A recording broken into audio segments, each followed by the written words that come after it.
साथियों नमस्कार, मैं हूं टीटू चौधरी। आज फिर पेश है आपके सामने एक ऐसी कहानी जिसे सुनकर आपके भी रोंगटे खड़े हो जाएंगे। साथियों, हम सब समझते हैं कि महिलाओं और लड़कियों के लिए सबसे ज्यादा सुरक्षित उनका घर होता है, लेकिन क्या हो अगर उनके घर पर ही उनकी अस्मत के साथ खेलने वाला मौजूद हो।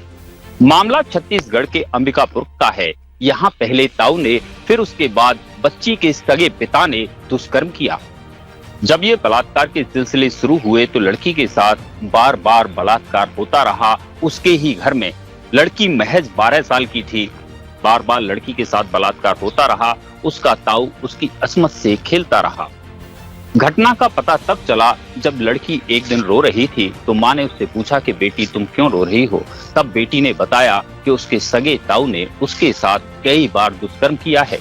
बाद लड़की की माँ ने उसके सगे ताऊ से शिकायत की और उसके साथ मारपीट कर दी। पहले सगा ताऊ उस घर में ही रहता था, फिर वो उसके बाद एक पड़ोस के ही मकान में दूर रहने लगा। परिवार की बदनामी ना हो इसलिए माता पिता ने थाने में रिपोर्ट दर्ज नहीं कराई। लड़की भी धीरे धीरे नॉर्मल होने लगी। समय बीतता गया। करीब 6-7 महीने बीत जाने के बाद एक दिन पिता की भी नीयत उस मासूम बच्ची पर खराब हो गई और पिता ने अकेला पाकर उस बच्ची के साथ रेप किया। बड़ी मुश्किल से लड़की संभल पाई थी, लेकिन पिता द्वारा किए गए दुष्कर्म के बाद लड़की फिर से टूट गई। लड़की रोने लगी। माँ ने बच्ची से पूछा कि बेटी तू क्यों रो रही है, तो जो बच्ची ने बताया उसे सुनकर माँ के पैरों तले जमीन खिसक गई। ताऊ को तो उसने मारपीट कर घर से बाहर निकाल दिया था, लेकिन अब वो क्या करे। घर में ही उसका जो रखवाला था उसी ने रिश्तों को तार-तार कर दिया और बेटी के साथ दुष्कर्म किया। इस घटना के बाद माँ अपनी बेटी को लेकर मायके चली गई, जहां उसने सभी मायके वालों को इस घटना के बारे में बताया। मायके वालों ने नजदीकी थाने में जाकर रिपोर्ट दर्ज कराई। इसके बाद पुलिस ने आरोपी पिता और ताऊ को गिरफ्तार कर लिया और विधिक कार्रवाई करते हुए उन्हें जेल भेज दिया। साथियों, छत्तीसगढ़ के अंबिकापुर की इस घटना ने रिश्तों को शर्मसार कर दिया।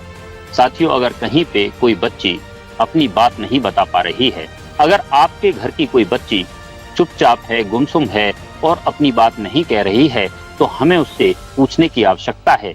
बच्चों के साथ फ्रेंडली व्यवहार रखना बहुत आवश्यक है, क्योंकि जैसे जैसे बच्चे बड़े होते हैं तो उनके दिमाग में तमाम तरह की बातें होती हैं। अगर उनके साथ कुछ ऐसा होता है जिसके बारे में उन्हें नहीं पता होता तो बच्चे चुप लगा जाते हैं।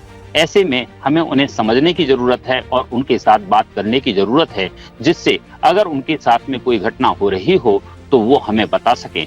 नमस्कार साथियों, फिर मिलेंगे आगे इसी तरह की और किसी वीडियो में, जिसमें हम बताएंगे इसी तरह की और दिलचस्प कोई घटना।